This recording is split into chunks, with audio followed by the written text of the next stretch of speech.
10th plus 2 will ஒவ்வொரு ஆண்டும் தொடர்ந்து மாநில அளவில் பல சாதனைகளை புரிந்து வரும் நாமக்கல் குறிஞ்சி கல்வி நிறுவனங்களில் CBSE பாடத்திட்டத்தில் சீனியர் செகண்டரி பள்ளியாக தரம் உயர்த்தப்பட்டு IIT நீட் தேர்வுகளுக்கு பல வெற்றியாளர்களை உருவாக்கிய ஆசிரியர்களை முழு நேர ஆசிரியர்களாக பணியமர்த்தப்பட்டு தினம்தோறும் வகுப்புகள் நடைபெறும். குறிஞ்சி எஜுகேஷனல் இன்ஸ்டிடியூஷன் காவேட்டிப்பட்டி நாமக்கல்.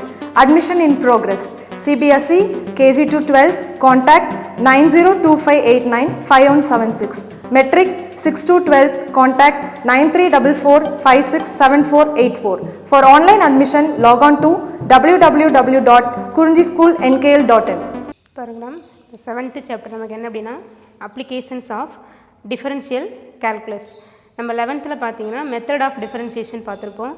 இப்போ அந்த மெத்தட் ஆஃப் டிஃபரன்ஷியேஷனில் நம்ம எப்படி வந்து அந்த மெத்தட்லாம் கொண்டு வந்து இங்கே அப்ளை பண்ணுறோம் அப்படிங்கிறதுல இப்போ 7th சாப்டரில் பார்க்குறோம் அப்ளிகேஷன்ஸ் ஆஃப் டிஃபரன்ஷியல் கால்குலஸ். இப்போ நம்ம எழுதியிருக்க ஃபார்முலா எல்லாமே பார்த்தீங்க அப்படின்னா நம்ம 11th ஆல்ரெடி படித்தது தான்.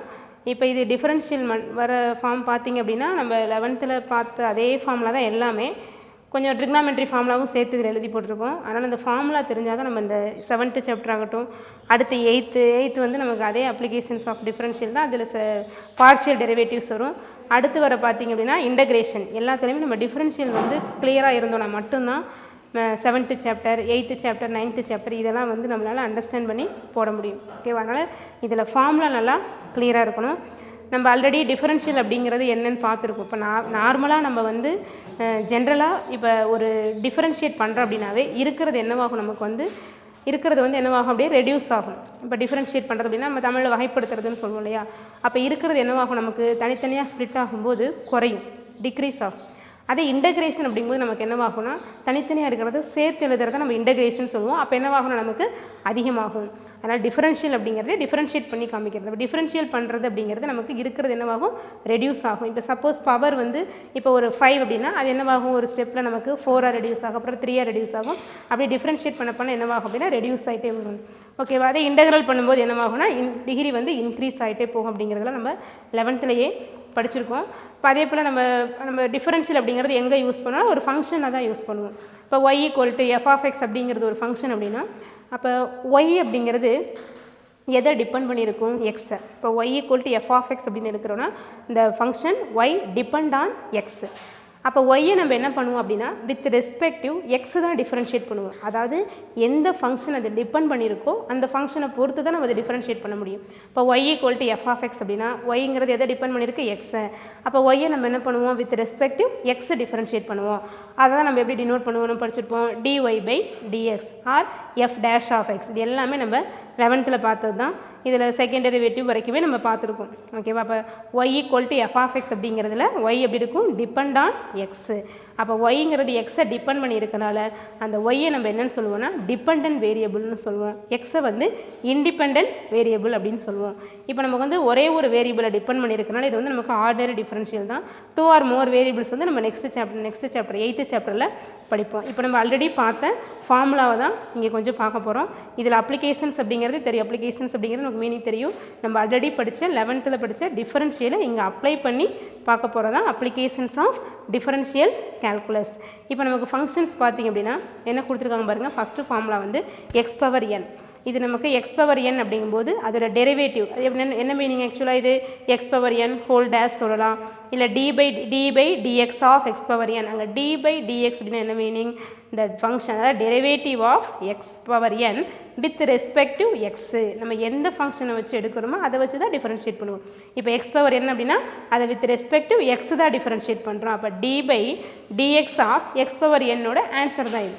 ஓகேவா? அப்போ d/dx ஆஃப் x⁴n அப்படின்னா என்ன meaning, the differentiation of x⁴n with respective x. அதை நம்ம முன்னாடி சொன்னோம் இல்லையா? அப்போ y = f(x) அப்படின்னா dy/dx. dy/dxனா என்ன meaning, the differentiation of y with respective x.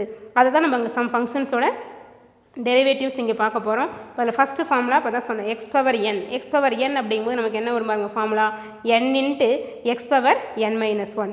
n × x⁴n n minus 1. இப்போ x பவர் இப்போ சப்போஸ் இங்கே வந்து பவர் 3 அப்படின்னு வருதுன்னா அதை வந்து 3 into X power 3 minus 1 3x square. அந்த மாதிரி நம்ம சிம்பிளாக அது டிகிரி வந்து ப்ளஸில் இருக்கலாம் மைனஸில் இருக்கலாம் எந்த மாதிரி டேர்ம்ஸ் வேணுமா இருக்கலாம். அப்போ எக்ஸ் கியூப்னா என்ன வந்து பாருங்க 3x ஸ்கொயர். அப்போ என்னவாகுது பாருங்க டிகிரி வந்து நமக்கு என்னவாகும் பாருங்க எக்ஸ் கியூப்னு வர டிகிரி வந்து எக்ஸ் ஸ்கொயர் அப்படின்னு ரெடியூஸ் ஆகும். அதுதான் டெரிவேட்டிவ். ஓகேவா, இருக்கிறது வந்து நமக்கு என்னவாகும் ரெடியூஸ் ஆகி வரும். ஓகே, அடுத்து வந்து ஃபார்முலா பார்த்தீங்கன்னா எனி கான்ஸ்டன்ட். இப்போ எனி கான்ஸ்டன்ட் அப்படிங்கும்போது அதை டிஃபரன்ஷியேட் பண்ணால் நமக்கு என்ன வந்துடும்னா 0. ஏன்னா இந்த ஃபார்முலா நம்ம யூஸ் பண்ணி பார்த்தாலே தெரியும். இப்போ எக்ஸ் பவர் n அப்படிங்கும்போது சப்போஸ் இந்த n வேல்யூ 0 அப்படின்னா இப்போ எக்ஸ் பவர் 0 நமக்கு என்ன வந்துடும் 1. அது ஒரு கான்ஸ்டன்ட். அப்போ நம்ம எக்ஸ் பவர் 0 அப்படிங்கும்போது இங்கே என்ன வந்துட்டு பாருங்க 0 into X power 0 minus 1 0 into அப்படிங்கும்போது இந்த ஆன்சர் நமக்கு என்ன ஆகிடும் 0. அப்போ எனி கான்ஸ்டன்ட் எந்த கான்ஸ்டண்ட்டாக இருந்தாலும் சரி. இப்போ எக்ஸ் பவர் 0னா 1. இப்போ சப்போஸ் இது ஃப்ரண்ட்டில் ஒரு 2 இருக்குது. அப்போ 2 இன்ட்டு எக்ஸ் பவர் 0 அப்போ 2. அப்போ அந்த 2வை டிஃப்ரென்ஷியேட் பண்ணும்போது நமக்கு என்ன வந்துடும் 2 into 0 into X power 2 minus 1. அப்போ எக்ஸ் பவர் 2 minus 1 அப்படிங்கும்போது நமக்கு என்ன வரும் பாரு ஆன்சர் வந்து 0. அப்போ எப்படி இருந்தால் அந்த n இன்ட்டு அப்படின்னு போடும்போது ஃப்ரண்ட்டில் கான்ஸ்டன்ட் எந்த கான்ஸ்டன்ட் இருந்தாலும் சரி. இப்போ நம்ம இங்கே வந்து எக்ஸாம்பிளுக்கு 1 இருக்கிறத பார்க்குறோம். வேறு எந்த கான்ஸ்டன்ட் இருந்தாலும் அதை டிஃப்ரென்ஷியேட் பண்ணும்போது என்ன வேணும் பாரு நமக்கு 0. அதாவது இப்போ d/dx ஆஃப் k அப்படின்னா அதோட ஆன்சர் நம்ம என்ன சொல்லுவோம் 0. இப்போ d/dx ஆஃப் 3 அப்படின்னா அதோட ஆன்சர் என்ன 0. ஏன்னா இங்கே 3 அப்படிங்கும்போது அங்கே ஃபங்க்ஷன் இல்லை இல்லையா, அது 3 இன்ட்டு எக்ஸ் பவர் 0. அப்போ 3 இன்ட்டு 0 இன்ட்டு எக்ஸ் பவர் நமக்கு என்ன வந்துடும் பாருங்க 0 minus 1. அப்போ இந்த டேர்ம் என்ன வரும் நமக்கு 0. ஸோ அப்போ எனி கான்ஸ்டன்ட் எந்த ஒரு கான்ஸ்டன்ட்டை டிஃபரன்ஷியேட் பண்ணால் நமக்கு என்ன வந்துடும் 0 ஆகிடும். ஓகேவா, next u plus or minus v. இப்போ u plus or minus v அப்படிங்கும்போது நம்ம டிஃபரன்ஷியேட் பண்ணுறோம்னா இது ப்ளஸ்ஸாக இருந்தாலும் சரி மைனஸாக இருந்தாலும் சரி. அதாவது ப்ளஸ்ஸாக இருக்கும்போது செப்பரேட்டாக அதாவது யூவை தனியாக டிஃபரன்ஷியேட் பண்ணிக்கிறோம், வியை தனியாக டிஃபரன்ஷியேட் பண்ணுறேன். அப்போ u தனியாக டிஃபரன்ஷியேட் பண்ண வந்துடும் u dash plus v dash minus அப்படிங்கும்போது u dash minus v dash. இது எல்லாம் நம்ம பேசிக் தான், எல்லாமே 11th படித்தது தான். இப்போ நமக்கு இதே ஃபார்ம் வந்து இப்போ சப்போஸ் எக்ஸ் ப்ளஸ் 2 அப்படின்னு இப்போ எக்ஸ் ஸ்கொயர் ப்ளஸ் 2 அப்படின்னு இருக்குன்னா எக்ஸ் ஸ்கொயரை டிஃபரன்ஷியேட் பண்ண வந்துடும் 2x ப்ளஸ் 2வை டிஃபரன்ஷியேட் பண்ண என்ன வேர்டு 0 வேர்டு. இப்போ தான் பார்த்தோம் கான்ஸ்டன்ட் வந்து கான்ஸ்டன்ட் அப்படின்னா ப்ராடக்ட்டில் வரும்போது நம்ம 0 போட்டுறக்கூடாது. ப்ளஸ் ஆர் மைனஸில் வரும்போது தான் ஒரு கான்ஸ்டன்ட் டிஃபரன்ஷியேட் பண்ணும்போது 0. ப்ராடக்ட்டில் இருக்கும்போது அப்படியே வச்சு தான் நம்ம டிஃபரன்ஷியேட் பண்ணணும். ஓகேவா, அப்போ u plus or minus v அப்படிங்கும்போது u dash plus or minus v dash. ப்ளஸ்ஸாக இருந்தால் ப்ளஸ் எடுத்துக்கிறோம், மைனஸாக இருந்தால் மைனஸ் எடுத்துக்கிறீங்க. ஓகேவா, இது u plus or minus v equal to u, அதாவது d/dx of u plus or minus v. அதுதான் மீனிங். அதோட டிஃபரன்ஷியேஷன் தான் நமக்கு என்னென்னா u dash plus or minus v dash. Next uv whole dash, அதாவது d/dx ஆஃப் u எப்படி வேணுமோ அதை டிஃபைன் பண்ணிக்கலாம். ஜஸ்ட் நம்ம இங்கே நோட் பண்ணிட்டு இருக்கிறது என்ன அப்படின்னா இது ஃபங்க்ஷன்ஸ் மட்டும்தான்.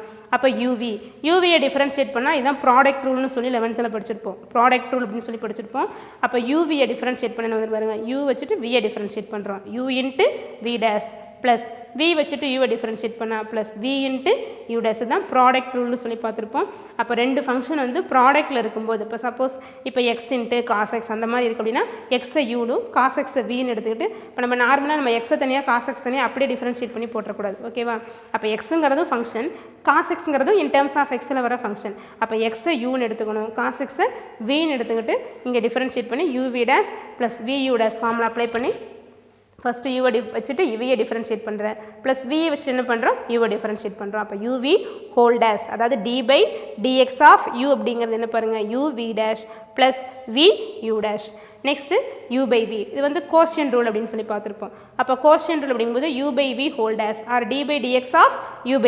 இப்போ u/vயை டிஃபரன்ஷியேட் பண்ண என்ன வந்துடும் பாருங்கள் ஃபஸ்ட்டு டினாமினேட்டர் வச்சுக்கணும் v into u dash minus u into v dash divided by v square u/v whole dash that is d/dx of u/v அப்படிங்கிறது என்ன பாருங்கள் நமக்கு v into u dash minus u into v dash by v square. பாருங்கள் இது வந்து ப்ளஸில் வந்து நமக்கு எந்த டேர்ம் ஃபஸ்ட்டு போட்டாலும் ப்ராப்ளம் கிடையாது. இது ஃபஸ்ட்டு போட்டாலும் ஓகே, இது ஃபஸ்ட் போட்டாலும் ஓகே. ஆனால் டிவிஷனில் பார்த்திங்க அப்படின்னா நமக்கு என்ன வருது மைனஸ் வரதுனால ஃபஸ்ட்டு என்ன தான் வரணும் v into u dash minus u into v dash divided by v square. ஓகேவா, நெக்ஸ்ட்டு பாருங்கள் இ பவர் எக்ஸை டிஃபரன்ஷியேட் பண்ண என்ன இ பவர் எக்ஸ். ஏன்னா எல்லாமே 11th படித்தது தான். இப்போ நம்ம பண்ணுறது வந்து ஜஸ்ட் ரீகால் தான், அதை அப்படியே கொஞ்சம் ரீகால் பண்ணி பார்த்துக்கோங்க. இ பவர் எக்ஸை டிஃபரன்ஷியேட் பண்ணும்போது என்ன வந்துடும் இ பவர் எக்ஸ் பார்த்துக்கோங்க. இதில் மெயினாக பார்த்தீங்கன்னா இந்த ப்ராடக்ட் ரூல் கோஷன் ரூலில் நிறைய இடத்துல யூஸ் பண்ணுவோம் பார்த்துக்கோங்க. அப்போ இ பவர் எக்ஸோட differentiation e power X. Next பாருங்கள் 7th ஃபார்ம் பாருங்கள் இ பவர் மைனஸ் எக்ஸ். பாரு இ பவர் ப்ளஸ் எக்ஸை டிஃபரன்ஷியேட் பண்ணால் இ பவர் எக்ஸ். ஆனால் இ பவர் மைனஸ் எக்ஸை டிஃபரன்ஷியேட் பண்ணும்போது நமக்கு என்ன வந்துடும் அப்படின்னா minus e power minus X. ஆக்சுவலாக இதுதான் நமக்கு என்னென்னா செயின் ரூல்னு சொல்லி 11th படிச்சிருப்போம். ஓகேவா, ஏன்னா இ பவர் எக்ஸுங்கிறத நமக்கு ஃபார்மு. இப்போ மைனஸ் எக்ஸ் இருக்குன்னா ஜென்ரலாகவே எப்படி ஞாபகம் வச்சுக்கிறேன்னா என்ன ஃபங்க்ஷன் கொடுத்துருக்கோ அது அப்படியே எக்ஸ்னு எடுத்து டிஃபரன்ஷியேட் பண்ணிக்கிறீங்க. அப்போ இ பவர் எக்ஸை டிஃபரன்ஷியேட் பண்ண பார்த்தோம் இ பவர் எக்ஸா, அப்போ இ பவர் மைனஸ் எக்ஸை டிஃபரன்ஷியேட் பண்ணால் இ பவர் மைனஸ் எக்ஸ். ஆனால் இங்கே எக்ஸ் வர பிளேஸில் நமக்கு என்ன வந்திருக்கு மைனஸ் எக்ஸ் வந்திருக்கு இல்லையா. அப்போ மைனஸ் எக்ஸை திரும்ப டிஃபரன்ஷியேட் பண்ண என்ன வந்துடும் -1. அந்த -1 இங்கே மல்டிப்ளை பண்ணிக்கணும். அப்போ -1 into e power minus X. பாருங்கள் அதான் செயின் ரூல், வேறு ஒன்றும் இல்லை. இ பவர் மைனஸ் எக்ஸோட டிஃபரன்ஷியேஷன் பாருங்கள் minus e power minus X. இப்போ சப்போஸ் இந்த இடத்துல இ பவர் 2x இருக்கேன் பின்னாடி இந்த ஃபார்மில் எழுதி போட்டிருக்கோம் பாருங்கள். சப்போஸ் இப்போ இ பவர் 2x இருக்குன்னு வச்சுக்கேன். அப்போ என்ன வந்துடும் இ பவர் 2x டிஃபரன்ஷியேட் பண்ணால் e power 2x into 2x differentiate பண்ணும்போது என்ன வந்துடும் 2. அப்போ இந்த ஃபார்ம் எப்படி வந்துடும் 2 இன்ட்டு இ பவர் 2x. அதை தான் இங்கே மைனஸ் போட்டு எழுதியிருக்கோம், வேறு ஒன்றும் இல்லை. ஓகேவா. அடுத்து log xோட டிஃபரன்ஷியேஷன். log xோட டிஃபரன்ஷியேஷன் என்ன வரும் பாருங்கள் பேஸ் ஈயாக இருக்கணும். log x to the base e இதை டிஃபரன்ஷியேட் பண்ண ஃபார்முலா வந்து 1/x. இது ரொம்ப ரொம்ப இம்பார்ட்டன்ட் ஃபார்மு பார்த்துக்கோங்க. log xோட டிஃபரன்ஷியேஷன் வந்து 1/x. Next a power x பாருங்கள். இ பவர் எக்ஸையும் ஏ பவர் எக்ஸையும் வந்து நம்ம கன்ஃபியூஸ் பண்ணிக்கூடாது. ஏன்னா இ பவர் எக்ஸில் அந்த பேஸ் பார்த்தோம் அப்படின்னா எக்ஸ்போனன்ஷியல் ஃபார்ம். ஓகேவா. ஆனால் இதில் ஏ அப்படிங்கிறது ஜஸ்ட்டு கான்ஸ்டன்ட், ஈங்கிறது கான்ஸ்டன்ட் கிடையாது, அது எக்ஸ்போனன்ஷியல் ஃபார்ம். ஏன்னா லாகரிதமோட ரிவர்ஸ் ஃபார்ம் அது. ஓகேவா. ஆனால் இதில் ஏ அப்படிங்கிறது என்ன அப்படின்னா நமக்கு வந்து ஒரு கான்ஸ்டன்ட். அப்போ ஏ பவர் எக்ஸை டிஃபரன்ஷியேட் பண்ண என்ன வந்துடும் a power X into log A, a power X into log. இதெல்லாம் 11th அப்படியே ப்ரூஃபோடைய ஒவ்வொரு ஃபார்ம்லாம் கொடுத்துருப்பாங்க. இங்கே எல்லா ஃபார்ம்லாம் மேக்ஸிமம் கொடுத்தாச்சு. உனக்கு அந்த சப்போஸ் அந்த ப்ரூஃப் வேணும் அப்படி ஏதாவது பார்க்கணும் அப்படின்னா 11th புக் எடுத்து ரெஃபர் பண்ணி பார்த்துக்கும். சரியா. பாரு அப்போ ஏ பவர் எக்ஸோட டிஃபரன்ஷியேஷன் பாருங்கள் a power X into log A. Next sign எக்ஸோட டிஃபரன்ஷியேஷன் இதெல்லாம் ஞாபகம் இருக்கும் உங்களுக்கு. சைன் எக்ஸோட டிஃபரன்ஷியேஷன் வந்து காஸ் எக்ஸ், அதாவது d/dx of sine x equal to என்ன பாருங்கள் cos x. d/dx of sine x equal to cos x. அதே போல் d/dx ஆஃப் காஸ் எக்ஸ் என்ன பாருங்கள் மைனஸ் சைன் எக்ஸ். பாருங்கள் சைன் வரும்போது காசு, காசு வரும்போது மைனஸ் சைன். ஸோ அப்போ d/dx of sine x cos x, d/dx of cos x என்ன பாருங்கள் minus sine x. Next tan பாருங்கள் d/dx ஆஃப் டேன் எக்ஸ். இதோட ஃபார்ம் வந்து secant square x. d/dx of tan x என்ன பாருங்கள் secant square x. d/dx of cot x என்ன வந்துடும் பாருங்கள் மைனஸ் கொசிக்கன் ஸ்கொயர் எக்ஸு. ஓகேவா. டேன் வரும்போது சீக்கன் ஸ்கொயர், காட் வரும்போது மைனஸ் கொசிக்கன் ஸ்கொயர். ஏன்னா இதெல்லாம் ஃபார்முலாலாம் நீங்கள் மெமரி பண்ணி தான் ஆகணும். இதில் அண்டர்ஸ்டாண்ட் பண்ணி படிக்கிறதுக்கு ஒன்றும் இல்லை, நீங்கள் ரிலேட் பண்ணி கம்பேர் பண்ணி பார்த்து ஃபார்முலா மெமரி பண்ணி தான் ஆகணும். இப்போ டேன் எக்ஸோட டிஃபரன்ஷியேஷன் என்ன பாருங்கள் சீக்கன் ஸ்கொயர் எக்ஸு, காட் எக்ஸோட differentiation minus cosecant square X. பாருங்கள் சைன் காசு அப்படிங்கும்போது இது ரெண்டையும் பார்த்துக்கோங்க. சைன்னா காசு, காசுனா மைனஸ் சைன். இதே டேன் காட் வரும்போது சீக்கன் கொசிக்கன் வரும். அப்போ டேனை டிஃபரன்ஷியேட் பண்ணால் சீக்கன் ஸ்கொயர் எக்ஸு, காட் எக்ஸை டிஃபரன்ஷியேட் பண்ணால் minus cosecant square x. Next பாருங்கள் சீக்கன் எக்ஸ் எடுக்கிறோம். சீக்கன் எக்ஸோட டிஃபரன்ஷியேஷன் பாருங்கள் சீக்கன் எக்ஸ் இன்ட்டு டேன் எக்ஸ். அப்போ சீக்கன் வரும்போது பார்த்தீங்கன்னா சீக்கன் டேன் ரெண்டுமே வரும், ப்ளஸ் வரும். சீக்கன் எக்ஸை டிஃபரன்ஷியேட் பண்ணால் secant x into tan x. Cosecant எக்ஸை டிஃபரன்ஷியேட் பண்ணும்போது என்ன வரும் பாருங்கள் minus cosecant x into cot x, minus cosecant x into cot x. பார்த்துக்கோ இதில் சைன் காஸ், டேன் காட், சீக்கன் கொசிக்கன் இதெல்லாம் கரெக்டாக ரிலேட் பண்ணி பாரு. சைன்னா காசு, காசுனா மைனஸ் சைன், டேன்னா சீக்கன் ஸ்கொயர் எக்ஸு, காட் எக்ஸ்னா minus cosecant square x. Secant x அப்படிங்கும்போது என்ன வந்துடும் secant x into tan X.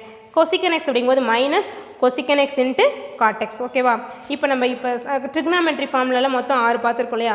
இந்த 6ஓட இன்வர்ஸ் ஃபார்முலா தான் அடுத்தது பார்க்க போகிறோம். இன்வர்ஸ் அப்படி தான் ரொம்ப ரொம்ப இம்பார்ட்டன்ட் பார்த்துக்கோ. இப்போ சைன் இன்வர்ஸ் ஆஃப் எக்ஸோட டிஃபரன்ஷியேஷன் என்ன பாருங்கள் sine inverse of x equal to 1/√1 minus x square. Sine inverse of எக்ஸோட டிஃபரன்ஷியேஷன் பாருங்கள் 1/√1 மைனஸ் எக்ஸ் ஸ்கொயர். அதே போல் காஸ் இன்வர்ஸ் ஆஃப் எக்ஸ் பாருங்கள் ஜஸ்ட் இங்கே ஒரு மைனஸ் வரும் அவ்வளோதான். காஸ் இன்வர்ஸ் ஆஃப் எக்ஸ் அதாவது d/dx of cos inverse of x equal to -1/√1 minus x square. அதே போல் tan இன்வர்ஸ் ஆஃப் எக்ஸோட டிஃபரன்ஷியேஷன் பாருங்கள் என்னென்னு 1/1 ப்ளஸ் எக்ஸ் ஸ்கொயர். இதில் சைன் இன்வர்ஸ் காஸ் இன்வர்ஸ் ஒன்றா ஞாபகம் வச்சுக்கோங்க. ரெண்டுக்கும் ஒரே ஒரு மைனஸ் தான் டிஃபரன்ஸு. சைன் இன்வர்ஸ் ஆஃப் எக்ஸை டிஃபரன்ஷியேட் பண்ணால் 1/√1 minus x square. Cos inverse of x என்ன பாருங்கள் -1/√1 மைனஸ் எக்ஸ் ஸ்கொயர். நெக்ஸ்ட் அதே போல் tan இன்வர்ஸ் ஆஃப் எக்ஸை டிஃபரன்ஷியேட் பண்ண பாருங்கள் 1/1 plus x square. Cot inverse of x இதில் ஒரு மைனஸ் தான் டிஃபரன்ஸ். அப்போ காட் இன்வர்ஸ் ஆஃப் எக்ஸ் என்ன வருது பாருங்கள் -1/1 ப்ளஸ் எக்ஸ் ஸ்கொயர். ஸோ இது ரெண்டும் சேர்ந்த மாதிரி ஞாபகம் வச்சு. அடுத்து அதே போல் சீக்கன் கொசிக்கன் பாருங்கள். சீக்கன் இன்வர்ஸ் ஆஃப் எக்ஸை டிஃபரன்ஷியேட் பண்ண என்ன வந்துடும் 1/x into √(x square -1). Cosecant inverse of எக்ஸை டிஃபரன்ஷியேட் பண்ணால் -1/x இன்ட்டு √(x ஸ்கொயர் -1). இது வந்து ரெண்டாக நல்லா இங்கே கரெக்டாக ஞாபகம் வச்சுக்கோங்க. இன்வர்ஸ் ஃபார்ம் ரொம்ப இம்பார்ட்டன்ட். அதுவும் இந்த டிஃபரன்ஷியல் ஃபார்முலா வந்து இந்த ரிவர்ஸில் இன்டகிரேஷனில் யூஸ் பண்ணும்போது இதெல்லாம் ரொம்ப ரொம்ப நிறைய இடத்துல யூஸ் பண்ணுவோம், ரொம்ப ரொம்ப இம்பார்ட்டன்ட் ஃபார்ம். பார்த்துக்க பாரு, சைன் இன்வர்ஸ் ஆஃப் எக்ஸ் வந்து 1/√(1 - x²), cos inverse of x என்ன -1/√(1 - x²), tan இன்வர்ஸ் பாருங்க 1/1 + x², காட் இன்வர்ஸ் எக்ஸ் வந்து -1/1 + x². நெக்ஸ்ட் சீக்கன் இன்வர்ஸ் ஆஃப் எக்ஸ் வந்து பாருங்க 1/x × √(x² - 1), cosecant inverse of எக்ஸை டிஃபரன்ஷியேட் பண்ணால் -1/x × √(x² - 1). ஸோ இப்போ இந்த ட்ரிக்னாமெட்ரியில் sin to cos கொசிக்கனில் ஒரு 6 ஃபார்முலாவும், அதே போல் sin to கொசிக்கன் இன்வர்ஸ் வரைக்கும் ஒரு 6 ஃபார்முலாவுமே ரொம்ப இம்பார்ட்டன்ட், பார்த்துக்கோங்க. அடுத்து பார்த்தீங்க அப்படின்னா இது வேறு ஒன்றும் இல்லை, நம்ம முன்னாடியே சொன்ன இல்லையா e⁻2x சொன்ன இல்லையா, அதான் செயின் ரூல். அப்போ e⁻x டிஃபரன்ஷியேட் பண்ண நமக்கு என்ன e⁻x தான். ஆனால் e⁻ax டிஃபரன்ஷியேட் பண்ணும்போது இது வந்து ஃபங்க்ஷன் ஆஃப் எ ஃபங்க்ஷன் அப்படின்னு சொல்லுவோம். இது வந்து ஃபங்க்ஷன் ஆஃப் எ ஃபங்க்ஷன். ஏன்னா e⁻xங்கிறதான் ஒரு ஃபங்க்ஷன், இதுக்குள்ளே ax அப்படிங்கிற இன்னொரு ஃபங்க்ஷன் வருது இல்லையா. அப்போ ax நம்ம இன்னொரு ஃபங்க்ஷனை டிஃபைன் பண்ணி இப்போ u அப்படின்னு எடுத்துக்கிறோன்னா அப்போ இது e⁻u ஆகிடும். அப்போ இது ஆக்சுவலாக நம்ம இப்போ y அப்படின்னா y = e⁻x அப்படின்னா இதை வித் ரெஸ்பெக்ட் u டிஃபரன்ஷியேட் பண்ணி அந்த யூங்கிறது எப்படி இருக்குது இன் டர்ம்ஸ் ஆஃப் எக்ஸில் இருக்கா, திரும்ப அதை வித் ரெஸ்பெக்ட் எக்ஸ் பண்ணணும். அது வந்து ரொம்ப லென்த்தாக போகும். 11th அந்த அதாவது செயின் ரூல் ஃபார்முலாவே தனியாக படித்து அதுக்குன்னே ஒரு செப்பரேட் எக்ஸசைஸே இருக்குது. ஓகேவா, நம்ம அந்தளவுக்கு போக தேவையில்லை. ஆனால் அது எப்படி ஞாபகம் வச்சுக்கிறீங்கன்னா நமக்கு e⁻xங்கிறது தான் ஃபார்முலா. ஆனால் இங்கே எக்ஸுக்கு பதில் என்ன வந்திருக்கு a⁻x. அப்போ a⁻x திரும்ப டிஃபரன்ஷியேட் பண்ண என்ன வந்துடும் a வரும். அப்போ அந்த ஏவால் மல்டிப்ளை பண்ணிக்கணும் அப்படிங்கிறத மட்டும் நல்லா ஞாபகம் வச்சுக்கோ. டேரெக்டாக இப்போ நம்ம இதுக்கு முன்னாடி பார்த்தது எல்லாமே பார்த்தீங்கன்னா எக்ஸ்ன்னு மட்டும்தான் வரும். இந்த ஒரு ஃபார்முலா மட்டும்தான் -x இருக்கும். இது எல்லாமே பார்த்தீங்கன்னா எப்படி இருக்கும் எக்ஸ் இருக்குது. ஏன்னா இதுவும் செயின் ரூல் தான். ஓகேவா, அப்போ எக்ஸ்ன்னு வந்தால் அப்படியே டிஃபரன்ஷியேட் பண்ணி ஃபார்முலா டேரெக்டாக போட்டுக்கலாம். சப்போஸ் எக்ஸுக்கு பதிலாக வேறு ஏதாவது டேர்ம் வந்துச்சு அப்படின்னா அது அகைன் டிஃபரன்ஷியேட் பண்ணி மல்டிப்ளை பண்ணிக்கணும். அப்போ e⁻ax அதாவது d/dx ஆஃப் e⁻ax என்ன பாருங்கள் a × e⁻ax. ஏன்னா e⁻ax டிஃபரன்ஷியேட் பண்ணால் e⁻x இன்ட்டு இங்கே எக்ஸுக்கு பதிலாக என்ன வந்திருக்கு ax. அப்போ ax திரும்ப டிஃபரன்ஷியேட் பண்ண என்ன வந்துடும் a. ஏன்னா கான்ஸ்டன்ட் இல்லையா, அது a அப்படியே இருக்கும். எக்ஸை டிஃபரன்ஷியேட் பண்ணால் 1. அப்போ a வருமா, அப்போ a × a × e⁻ax. அடுத்து பாருங்கள் e⁻−ax அதே போல் தான். இப்போ e⁻−ax டிஃபரன்ஷியேட் பண்ணால் e⁻−ax வரும். திரும்ப -ax டிஃபரன்ஷியேட் எக்ஸை டிஃபரன்ஷியேட் பண்ணால் ஒன்றுங்கிறது தெரியும். ஏன்னா நமக்கு d/dx ஆஃப் எக்ஸ் போட்ட ஆன்சர் என்ன தான் வரும், 1 தான். ஏன்னா x⁻1 தானே. அப்போ 1 × x⁻0 கிடைக்கும். x⁻n ஃபார்முலா யூஸ் பண்ணும்போது என்ன வந்துடும் 1 × x⁻0. அப்போ 1 கிடைக்கும் இல்லையா, அப்போ x. அப்போ -a × e⁻−ax. இப்போ e⁻−ax டிஃபரன்ஷியேட் பண்ண பாருங்கள் -a × e⁻−ax. நெக்ஸ்ட்டு பாருங்கள் √x நம்ம எந்த ஃபார்முலா யூஸ் பண்ணிக்கலாம். இந்த ஃபார்முலாவை நீ மெமரியில் ஞாபகம் வச்சுக்க முடியாட்டி கூட இது வந்து நீ அந்த x⁻n ஃபார்முலா யூஸ் பண்ணி இதை டிஃபரன்ஷியேட் பண்ணிக்கலாம். x⁻n என்ன ஃபார்முலா x⁻1/2 அப்போ என்ன வந்துடும் 1/2 × x⁻1/2 -1 வருமா. ஏன்னா x⁻n என்ன ஃபார்முலா n × x⁻n-1. இப்போ 1/2 × x⁻1/2 -1 என்ன வந்துடும் 1/2 x⁻−1/2ன்னு வரும். அந்த x⁻−1/2 டினாமினேட்டர் வரும்போது x⁻+1/2 அதுதான் நமக்கு இங்கே √x சேஞ்ச் ஆகிடும். ஓகேவா, √x டேரெக்டாக நிறைய இடத்துல வரதுனால அப்படியே நீ ஃபார்முலாவை ஞாபகம் வச்சுட்டா உனக்கு ஈஸியாக இருக்கும். இல்லைனா அதை திரும்ப நீ டிஃபரன்ஷியேட் பண்ணிட்டோம்னால ஞாபகம் வச்சுக்கோ. √x டிஃபரன்ஷியேட் பண்ண வரும் 1/2 × √x. ஓகேவா, இப்போ இதில் வர எல்லா டிஃபரன்ஷியல் ஃபார்முலாமே ரொம்ப இம்பார்ட்டன்ட் தான். ஆனால் நம்ம இடையில என்ன பண்ணுவோம்னா டிஃபரன்ஷியேட் பண்ணும்போது நிறைய இடத்துல இந்த ட்ரிக்னாமெட்ரி ஃபார்முலா யூஸ் பண்ணுவோம். இதில் கொஞ்சம் ட்ரிக்னாமெட்ரி ஃபார்முலா எழுதி போட்டிருக்கு, அதை கொஞ்சம் பார்த்துக்கோங்க பாருங்கள். ட்ரிக்னாமெட்ரி ஃபார்முலா இதில் என்னென்னா இப்போ நிறைய இடத்துல பார்த்தீங்கன்னா நம்ம sin²x அது பதிலாக 1 - cos²x இல்லை cos²x பதிலாக 1 - sin²x அந்த மாதிரி சம் ரிசல்ட்ஸ் நம்ம அப்ளை பண்ணுற மாதிரி இருக்கும். அதனால் பேசிக்காக இருக்கிற அந்த ட்ரிக்னாமெட்ரி ஐடென்டிட்டிஸ் வந்து கண்டிப்பாக நல்லா தெரிஞ்சு வச்சுக்க பாரு. sin² + cos² வேல்யூ நமக்கு என்ன பாருங்கள் 1 பாருங்கள். ட்ரிக்னாமெட்ரி ஃபார்முலாவில் இம்பார்ட்டன்ட் ஐடென்டிட்டிஸ் அது நம்ம ஆல்ரெடி நீங்கள் 9th 10th படிச்சிருப்பீங்க. 11th 12th வர ஃபார்முலா வரும் பாருங்கள். இப்போ sin² + cos² வேல்யூ என்ன பாருங்கள் 1. அதே போல் sec² - tan² = 1. ஓகேவா, இதெல்லாம் நம்ம ஆல்ரெடி படிச்சிருக்கோம். இப்போ நிறைய இடத்துல பார்த்தீங்கன்னா sec² பதிலாக 1 + tan², இல்லை tan² பதிலாக sec² -1 இந்த மாதிரி நம்ம ரிசல்ட்ஸ் யூஸ் பண்ணுவோம். அடுத்து cot² - cosec² என்ன பாருங்கள் 1. இதுவும் அதே போல் தான்.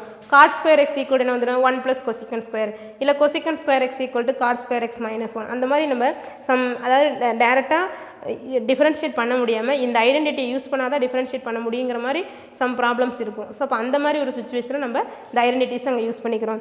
அதே போல் sin 2x என்ன ஃபார்ம் பாருங்கள் 2 sin x × cos x. இது 11th ஆல்ரெடி நம்ம sin a + b a - b அந்த ஐடென்டிட்டி வச்சு இது டெரைவ் பண்ணியிருப்போம். So sin 2x = 2 sin x × cos x. cos 2x அதே போல் cos of a plus bல a equal to bன்னு அப்ளை பண்ணும்போது இந்த ஃபார்முலா டெரைவ் பண்ணியிருப்போம். So cos 2x equal to cos square x minus sin square x. அதே போல் next இந்த cos 2x equal to இப்போ இந்த ஃபார்முலா எப்படி வரும்னா நமக்கு இந்த cos ஸ்கொயர் இருக்கு இல்லையா, இந்த cos ஸ்கொயரை ரீப்ளேஸ் பண்ணுறோம், இல்லை இந்த sin ஸ்கொயரை ரீப்ளேஸ் பண்ணுறேன். இப்போ இந்த sin ஸ்கொயர் நம்ம எப்படி ரீப்ளேஸ் பண்ணிக்கலாம் பாருங்கள், ஏன்னா sin square x plus cos square x equal to 1. So அப்போ இங்கே என்ன வந்துடும், sin ஸ்கொயருக்கு cos ஸ்கொயருக்கு பதில் என்ன போட்டுக்கலாம், 1 minus sin ஸ்கொயர் x. அப்போ இங்கே 1 minus sin ஸ்கொயர் போடும்போது நமக்கு என்ன கிடச்சிடும், 1 minus 2 sin ஸ்கொயர் x. இல்லை இதில் cos ஸ்கொயர் அப்படியே வச்சுட்டு sin ஸ்கொயர் ரீப்ளேஸ் பண்ணுறோம்னா அப்போ sin ஸ்கொயர் x என்ன வந்துடும், 1 minus cos ஸ்கொயர் x. அப்போ இங்கே என்ன வரும், 2 cos square x minus 1. So இப்போ இந்த ரெண்டு ஃபார்முலாமே பேசிக்காக அந்த cos square x minus sine square எக்ஸ்ங்கிற ஃபார்முலாலேருந்து டெரைவ் பண்ணுறது தான். இதில் அந்த sin a plus B, sin a minus B, cos a plus B, cos a minus B இங்கே எழுதலை, அதெல்லாம் கூட நீங்கள் இதோட சேர்ந்து நோட் பண்ணி வச்சுக்கிட்டீங்க அப்படின்னா உங்களுக்கு டிஃபரன்ஷியலில் வந்து நிறைய இடத்துல அந்த ஃபார்முலாலாம் யூஸ் பண்ணுற மாதிரி இருக்கும். ஓகேவா? அடுத்து tan 2xோட ஃபார்முலா பாருங்கள். tan 2x என்ன பாரு, 2 tan x by 1 minus tan square x. இதுவும் நம்ம 11th tan of a plus bலேருந்து a equal to b equal to xன்னு போட்டு டெரைவ் பண்ணும்போது இந்த ஃபார்ம் கிடச்சிடும். ஓகேவா? அடுத்தது இந்த ஃபார்முலாலாம் பார்த்தீங்க அப்படின்னா இது வந்து ஹாஃப் ஆங்கிள் ஃபார்முலா. ஏன்னா இப்போ இதில் நமக்கு sin 2x என்ன பார்த்துருக்கோம், 2 sin x into cos xன்னு பார்த்துருக்கோமா. அப்போ இந்த 2x அப்படிங்கிறது எப்படி ரெடியூஸ் ஆகுது பாரு, நமக்கு ஹாஃப் ஆங்கிளாக ரெடியூஸ் ஆகுது. 2xல பாதி வருது இல்லையா எக்ஸ், நம்ம ஆல்ரெடி அங்கே 11th பார்த்தீங்கன்னா a/2 அப்படின்னு சொல்லி, இப்போ 2aங்கிறது ஆங்கிள்னா அதில் ஹாஃப் வந்து ஏங்கிறது எடுத்து அதில் ஹாஃப் ஆங்கிள் வந்து a/2 வச்சு போட்டிருப்போம். அப்போ இந்த 2xல பாதி நமக்கு என்னது எக்ஸ், அப்போ sin 2x ஈக்குவல் டு அப்போ ரைட் சைடு என்னவாயிடும், ஆங்கிள் வந்து ஹாஃபாக நமக்கு ஸ்ப்ளிட் ஆகிடும். அப்போ 2 sin x/2 into cos x/2. So அப்போ sin 2x equal to 2 sin x cos x தான். sin x என்ன வந்துடும் பாருங்க, 2 sin x/2 into cos x/2. அதே போல் நெக்ஸ்ட் பாருங்கள், cos 2x ஈக்குவல் டு என்ன பாரு, cos square x minus sin square X. இந்த ஃபார்ம் எடுத்தாலும் சரி, இல்லை இதில் எதில் யூஸ் பண்ணாலும் சரி, ஆனால் இது வந்து அவ்வளோவா ரேராக தான் யூஸ் பண்ணுவோம். இந்த ரெண்டு ஃபார்முலா தான் ரொம்ப இம்பார்ட்டன்ட் பார்த்துக்கோ. அப்போ இதில் cos x அப்படிங்கிறது என்ன வந்துடும், 1 minus 2 sin ஸ்கொயர் x/2. அதே போல் இது cos x equal to 2 cos square x/2 minus 1. அதை இங்கே எதுக்கு பாரு, cos x equal to 1 minus 2 sin square x/2 and then cos x equal to 2 cos square x/2 minus 1. இது tan 2xல இதில் half angle. அப்போ இதில் half angleனா பாதி என்ன வந்துடும், x. அப்போ இங்கே பாதி வரும்போது என்ன வந்துடும், 2 tan x/2 divided by 1 minus tan square x/2. இது மட்டும் இல்லை, நிறைய trigonometry ஃபார்முலா நம்ம டிஃபரன்ஷியலையும் சரி இன்டெக்ரலில் யூஸ் பண்ணுவோம். இதில் மெயினாக அந்த half angle ஃபார்முலா, இந்த 2x ஃபார்முலா இம்பார்ட்டன்ட்.